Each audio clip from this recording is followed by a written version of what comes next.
भादों का महीना, काली अंधियारी रात। कभी कभी रह रहकर हवा का तेज झोंका आता था और आकाश में रह रहकर बिजली भी कौंध जाती थी। रमेसर काका अपने घर से दूर घोठे पर मड़ी में लेटे हुए थे। रमेसर काका का घोठा गांव से थोड़ी दूर एक गढ़ी तालाब के किनारे था। गढ़ी बहुत बड़ी नहीं थी, पर बरसात में लबालब भर जाती थी और इसमें इतने घास फूस उग आते थे कि डरावनी लगने लगती थी। इसी गढ़ी के किनारे आम के लगभग 5 से 7 मोटे मोटे पेड़ थे, दिन में जिनके नीचे चरवाहे गोटी या चिक्का कबड्डी खेला करते थे और मजदूर या गांव का कोई व्यक्ति जो खेत घूमने या खाद आदि डालने गया होता था आराम फरमाता था। धीरे धीरे रात ढल रही थी, पर हवा का तेज झोंका अब आंधी का रूप ले चला था। आम के पेड़ों के डालियों की टकराहट की डरावनी आवाज उस भयंकर रात में रमेसर काका की मड़ी में बंधी भैंस को भी डरा रही थी और भैंस डरी समी हुई रमेसर काका की बंसकटिया से चिपक कर खड़ी हो गई थी। रमेसर काका अचानक सोए सोए ही हट की रट लगाने लगे थे, पर भैंस अपनी जगह से बिना टसमस हुए सिहरी हुई हटने का नाम नहीं ले रही थी। रमेसर काका उठकर बैठ गए और बैठे बैठे ही भैंस के पेट पर हाथ फेरने लगे। भैंस भी अपनापन पाकर रमेसर काका से और सटकर खड़ी हो गई। रमेसर काका को लगा कि शायद भैंस को मच्छर लग रहे हैं, इसलिए बैठ नहीं रही है और बार बार पूंछ से शरीर को झाड़ रही है। वे खड़े हो गए और मड़ी के दरवाजे पर रखे धुहरे मवेशियों को मच्छर आदि से बचाने के लिए जलाई हुई आग जिसमें से धुआं निकलकर फैलता है और मच्छर आदि भग जाते हैं, पर थोड़ा घास फूस रखकर मुंह से फूंकने लगे। रमेसर काका फूंक मार मार कर आग तेज करने लगे और धुआं भी बढ़ने लगा। बार बार फूंक मारने से अचानक एक बार घास फूस जलने लगी और मड़ी में थोड़ा प्रकाश फैल गया। उस प्रकाश में अचानक रमेसर काका की नजर उनकी बंसकटिया पर पड़ी। अरे, उनको तो बंसकटिया पर एक औरत दिखाई दी। उसे देखते ही उनके पूरे शरीर में बिजली कौंध गई और इसके साथ ही आकाश में भी बिजली कड़की और एक तेज प्रकाश हुआ। रमेसर काका डरने वालों में से तो नहीं थे, पर पता नहीं क्यों उनको आज थोड़ा डर का आभास हुआ। पर उन्होंने हिम्मत करके आग को और तेज किया और उस पर सूखा पुआल रखकर पूरा अंजोर प्रकाश कर दिया। अब उस पुआल के अंजोर में वह महिला साफ नजर आ रही थी। अब रमेसर काका उस अंजोर में उस औरत को अच्छी तरह से देख सकते थे। रमेसर काका ने धुहरे के पास बैठे बैठे ही जोर की हाँक लगाकर पूछा, कौन है? कौन है वहां?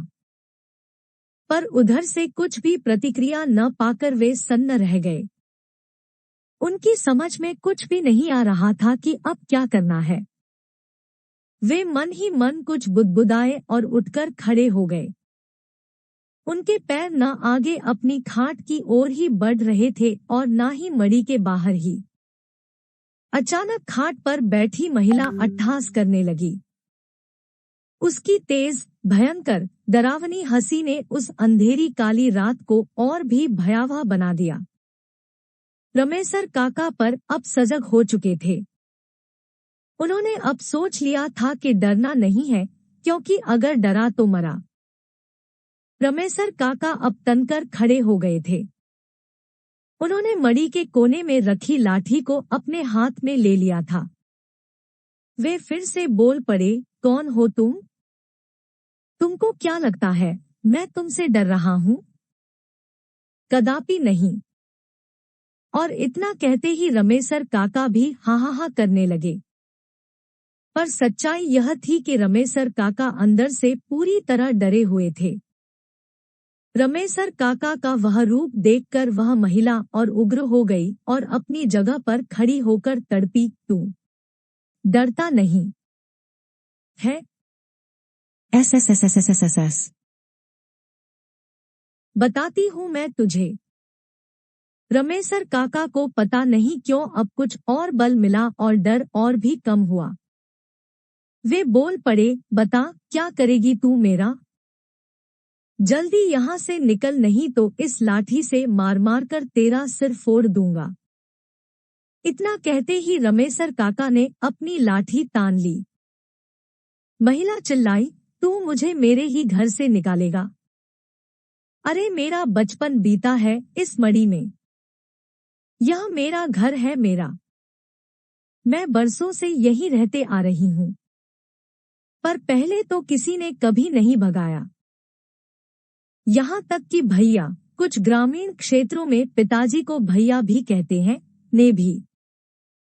अब पता नहीं क्यों रमेसर काका का गुस्सा और डर दोनों शांत हो रहे थे। उनको अब लग रहा था कि उनके सामने जो महिला खड़ी है उसको वे जानते हैं, उसकी आवाज पहचानते हैं। रमेसर काका अब लाठी पर अपने शरीर को टिका दिए थे और दिमाग पर जोर डालकर यह सोचने की कोशिश करने लगे कि यह कौन है, और अगर पहचान की है तो यह चुड़ैल के रूप में भयंकर विकराल चेहरे वाली क्यों है? ओ, तो यह बलेसरा बहन है क्या?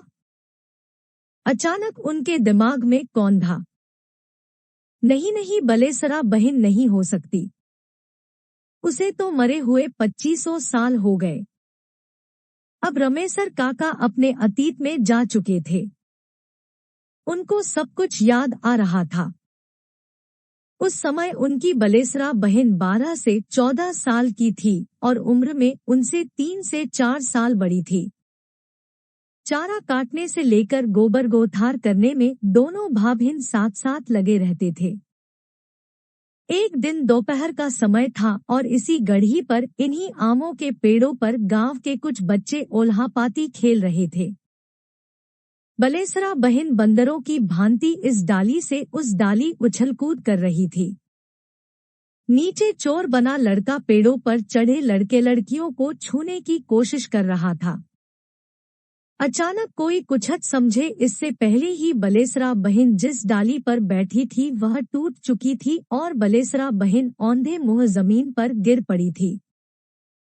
सभी बच्चों को थकुआ मार गया था और जब तक बड़े लोग आकर बलेसरा बहन को उठाते तब तक उसकी एहलीला समाप्त हो चुकी थी। रमेसर काका अभी यही सब सोच रहे थे तब तक उन्हें उस औरत के रोने की आवाज सुनाई दी, बिल्कुल बलेसरा बहन की तरह। अब रमेसर काका को पूरा यकीन हो गया था कि यह बलेसरा बहन ही है। रमेसरा काका अब ये भूल चुके थे कि उनकी बहन मर चुकी है। वे दौड़कर खाट के पास गए और बलेसरा बहन को अंकवार में पकड़कर रोने लगे थे। उन्हें कुछ भी सूझबूझ नहीं थी। सुबह हो गई थी और वे अभी भी रोए जा रहे थे। तभी उधर कुछ लोग कुछ काम से आए और उन्हें रमेसर काका के रोने की आवाज सुनाई दी। उन्होंने मड़ी में झांक कर देखा तो रमेसर काका एक महिला को अंकवार में पकड़कर रो रहे थे। उस महिला को देखते ही ये सभी लोग सन्न रह गए क्योंकि वह वास्तव में बलेसरा ही थी जो बहुत समय पहले भगवान को प्यारी हो गई थी। धीरे धीरे यह बात पूरे गांव में आग की तरह फैल गई और उस गढ़ी पर भीड़ लग गई। गांव के बुजुर्ग पंडित जी ने कहा कि दरअसल बलेसरा जब मरी तो वह बच्ची नहीं थी, उसकी अंतिम क्रिया करनी चाहिए थी पर उसे बच्ची समझकर केवल दफना दिया गया था और अंतिम क्रिया नहीं किया गया था। उसकी आत्मा भी भटक रही है। लोग अभी आपस में बात कर ही रहे थे तभी रमेसर काका बलेसरा बहन के साथ मड़ी से बाहर निकले। बलेसरा गांव के लोगों को एकत्र देखकर फूट फूट कर रोने लगी थी। सब लोग उसे समझा रहे थे पर दूर से ही। रमेसर काका के अलावा किसी की भी हिम्मत नहीं हो रही थी कि वह बलेसरा के पास जाए। बलेसरा अचानक बोल पड़ी, हाँ यह सही है कि मैं मर चुकी हूँ, पर मुझसे डरने की आवश्यकता नहीं है।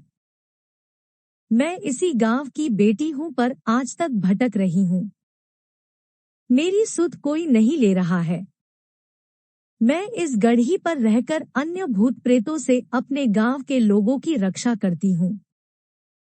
मैं नहीं चाहती हूँ कि इस गढ़ी पर, इन आम के पेड़ों पर अगर कोई गांव का व्यक्ति ओल्हापाती खेले तो उसे किसी भूत का कोप भाजन बनना पड़े। इतना कहने के बाद बलेसरा रोने लगी और रोते रोते बोली, मुझे एक प्रेत ने ओल्हापाती खेलते समय धक्का दे दिया था। आगे बलेसरा ने जो कुछ बताया उससे लोगों के रोए खड़े हो गए। बलेसरा ने क्या क्या बताया इसे जानने के लिए इस कहानी की अगली कड़ी का आपको इंतजार करना पड़ेगा। आखिर वो प्रेत कौन था जिसने बलेसरा को धक्का दिया था? अरे नहीं नहीं, आप लोगों को अब इंतजार नहीं कराऊंगा। इस कहानी की दूसरी और अंतिम कड़ी का आनंद उठाइए।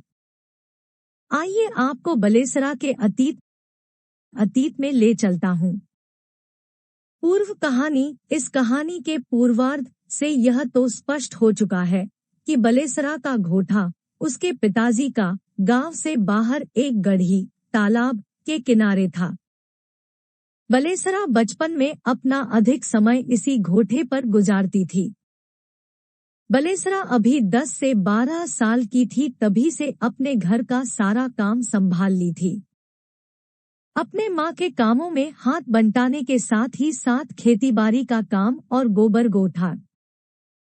जाड़े के दिनों में जब सूर्यदेव घने कोहरे को चीरकर कपकपाते हुए अपना दर्शन देते थे तो बलेसरा तरई चट्टाई निकालकर मड़ी के बाहर बिछा देती थी और उसी पर बैठकर घमावन धूप लेना। घमावन घाम से बना है जिसका मतलब धूप होता है, लेती थी और उसकी माँ उसके बालों में कंघी आदि करती थी। अगर इसे गवई भाषा में कहें तो बलेसरा अपने माँ से ढील जू हेरवाती थी। इस तरह पर बैठकर वह अपने माँ से स्वेटर बुनना, डलिया, कुरुई, दौरा आदि बुनना भी सीखती थी। लोगों की सुने तो बलेसरा बहुत ही गुणी होने के साथ ही साथ बहुत खूबसूरत भी थी। कहा जाता है कि एक भेड़ियार जो लगभग 20 से 22 साल का गबड़ू जवान था वह अक्सर अपनी भेड़ों को लेकर इसी गढ़ी की ओर से निकलता था। वह किस गांव का था इसका पता किसी को भी नहीं था, पर जब भी वह अपनी भेड़ों को लेकर इस गढ़ी की ओर आता था तो 1 से 2 घंटे इसी गढ़ी पर आराम करता था। बार बार इस गढ़ी पर आने के कारण बलेसरा के भैया पिताजी से उसका थोड़ा परिचय भी हो गया था और वह बलेसरा के भैया पिताजी को काका कहकर पुकारता था। बलेसरा के भैया पिताजी उससे 2 से 3 कंबल भी खरीदे थे।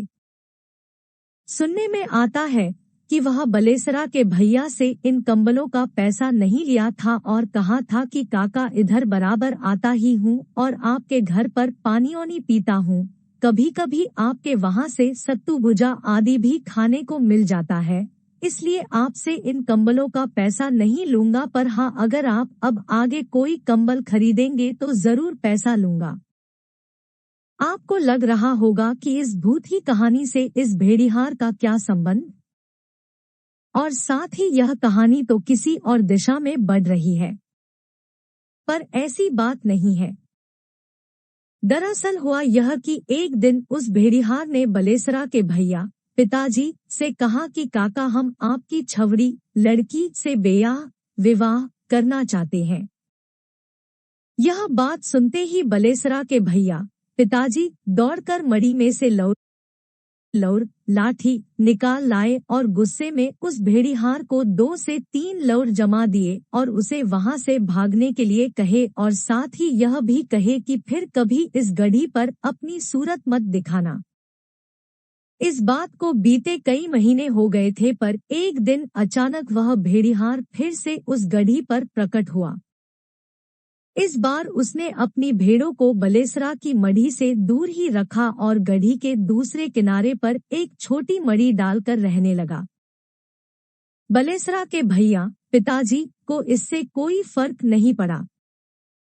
वह भेड़िहार प्रतिदिन सुबह में अपनी भेड़ों को लेकर निकल जाता, पर शाम को उसी गढ़ी पर वापस आकर रात बिताता। एक दिन मौका देखकर उसने फिर से बलेसरा के भैया को कहा कि वह बलेसरा का विवाह उससे कर दे, पर बलेसरा के भैया इस बार भी तैयार नहीं हुए और फिर से उसको मारने पर उतारू हो गए। पर वह भेड़िहार डरा नहीं और सिर्फ इतना ही कहकर चला गया कि जैसी आपकी मर्जी। कहा जाता है कि उसी दिन रात को वह भेड़िहार फिर से अपनी भेड़ों के साथ उस गढ़ी पर आया और शराब के नशे में पता नहीं क्या क्या बोला। उसने यहाँ तक कहा कि आज की रात उसके जीवन की आखिरी रात है, पर बलेसरा के भैया ने उसकी बातों को अनसुनी कर दी और सोचे कि सुबह गांव के कुछ बड़े बुजुर्गों के सामने इसे मारकर यहाँ से भगा दूंगा। सुबह हुई, उस भेड़िहार की भेड़ें उठकर चरने के लिए इधर उधर जाने लगी, पर भेड़िहार का कुछ भी अतापता नहीं था। सूर्यदेव के सिर पर आ जाने के बाद भी वह भेड़िहार अपनी मढ़ी से बाहर नहीं निकला। इधर बलेसरा के भैया गांव में जाकर 8 से 10 लोगों को पंचायत करने के लिए इकट्ठा करके उस गढ़ी पर ले आए। जब एक आदमी ने उस भेड़िहार के मढ़ी में जाकर उसको हाँक लगाई तो उसने कोई उत्तर नहीं दिया। अब वह आदमी उस सोए भेड़िहार के पास जाकर उसको जगाने की कोशिश की, पर यह क्या, उस भेड़िहार के प्राण खेरू तो उड़ गए थे। यह बात गांव जवार में आग की तरह फैल गई कि उस भेड़िहार ने जहर खाकर आत्महत्या कर ली है। पुलिस आई और उसकी लाश को पोस्टमार्टम के लिए ले गई। खैर, यह बात आई गई हो गई। इस घटना के लगभग 1 साल बाद एक दिन जब बलेसरा गांव के ही कुछ बकरी गाय आदि के चरवाहों के साथ ओल्हापाती खेल रही थी तो वही डाल टूट गई जिस पर वह बैठी थी और उसकी भी लीला समाप्त हो गई। गांव के लोगों को यह मात्र एक दुर्घटना लगी थी और उनको लगा था कि पेड़ पर से गिरकर बलेसरा की मौत हो गई। उसको उसी गढ़ी पर एक कोने में दफना दिया गया, क्योंकि उसके घर वालों को लगा था कि बलेसरा अभी 11 से 12 साल की बच्ची ही तो है। पर आज जब बलेसरा ने बताया कि उसे ओल्हापाती खेलते समय किसी ने धक्का दिया था और वह धक्का देने वाला व्यक्ति कोई और नहीं, वही भेड़िहार था। बलेसरा ने सुबकते हुए आगे कहा कि जब से वह भेड़िहार मरा उसके लगभग 1 महीने बाद से ही उसे लगने लगा था कि कोई साया उसका पीछा कर रही है, पर उसने यह बात किसी से नहीं बताई। वहीं कहीं भी जाती थी तो उसे आभास होता था कि कहीं कोई तो ऐसा है जिसे मैं देख नहीं पा रही हूँ। बलेसरा ने बताया कि एक दिन वह मढ़ी में अकेले थी। उस दिन उसके माता पिता ऊख छिलने, गन्ना छिलने गन्ने के खेत में गए थे और बलेसरा मढ़ी में खाना बना रही थी। तभी वह भेड़िहार प्रकट हुआ और बलेसरा कुछ समझे इसके पहले ही फूट फूट कर रोने लगा। बलेसरा की तो चिख निकल गई, पर उस भेड़िहार ने उसे न डरने के लिए कहा और कहा कि वह उससे शादी कर ले, पर बलेसरा ने मना कर दिया। इसके बाद वह भेड़िहार गायब हो गया और इस घटना के 4 से 5 दिन बाद ही उसने बलेसरा को पेड़ से धक्का देकर मार डाला। बलेसरा आगे रो रो कर कहने लगी कि उस भेड़िहार ने मुझ पर कब्जा कर लिया है। मैं उसकी गुलाम हूँ, वह जो बोलता है वह मुझे करना पड़ता है और कभी कभी वह कोई गलती करने पर हमें मारता भी है। उसने आगे कहा कि इस भूतही दुनिया में जो सबसे ताकतवर है उसकी ही चलती है। यहाँ भी पुरुष वर्ग महिलाओं पर हावी है। उसने कहा कि कभी कभी उस भेड़िहार के कई सारे दोस्त मिलकर मुझे मारते हैं और हमेशा सताते रहते हैं। उसने कहा कि हम भूत प्रेतों का भी एक क्षेत्र होता है जिसमें हम लोग विचरण करते हैं। हम दूसरे भूत प्रेतों के क्षेत्र में जाना पसंद नहीं करते। उसने यहाँ तक कहा कि हमारा भी शोषण किया जाता है। हमें एक नौकरानी की तरह रहना पड़ता है। जब जिस बड़े भूत की मर्जी हुई उसके हुक्म की तालीम करनी पड़ती है। उसने कहा कि हम भूत भी कई प्रकार के होते हैं। कुछ अच्छे भूत भी हैं। वे किसी का नुकसान नहीं करते, बस अपने ही धुन में रहते हैं। उसने कहा कि हम भूत प्रेत में भी हर जातियों के भूत हैं। कोई मुसलमान तो कोई हिंदू तो कोई और हम लोग विशेषकर अपनी जाति के पूजा पाठ करने वाले लोगों से दूर रहना ही पसंद करते हैं। हमें धार्मिक स्वच्छ स्थानों पर जाने में डर लगता है। ऐसा लगता है कि कोई ऐसी शक्ति है जो हमें जलाकर राख कर देगी। इसके बाद बलेसरा और फूट फूट कर रोने लगी। उसने वहां खड़े लोगों से गुहार लगाई कि मैं इस गढ़ी पर रहते हुए भूत प्रेतों से इस गांव की रक्षा करने की भी कोशिश करती हूँ। आखिर कब तक मैं ऐसे ही भटकती रहूंगी और उस भेड़िहार का अत्याचार सहती रहूंगी। सकी बात सुनकर गांव के पंडित जी आगे आए और बोले कि बेटी, आज ही तेरा उद्धार करने के लिए हम लोग कुछ करेंगे और उसे इस भूत ही दुनिया से छुटकारा दिलाकर तुझे इस प्रेतात्मा से मुक्ति दिला देंगे। इसके बाद बलेसरा अचानक गायब हो गई और पंडित जी ने उसी दिन बाजार से धार्मिक अनुष्ठान के लिए कुछ सामान मंगाए और दूसरे दिन सुबह कुछ पूजा पाठ किए। कहा जाता है कि अब बलेसरा को मुक्ति मिल गई है। सादर। कैसी लगी आपको यह काल्पनिक भूत ही कहानी?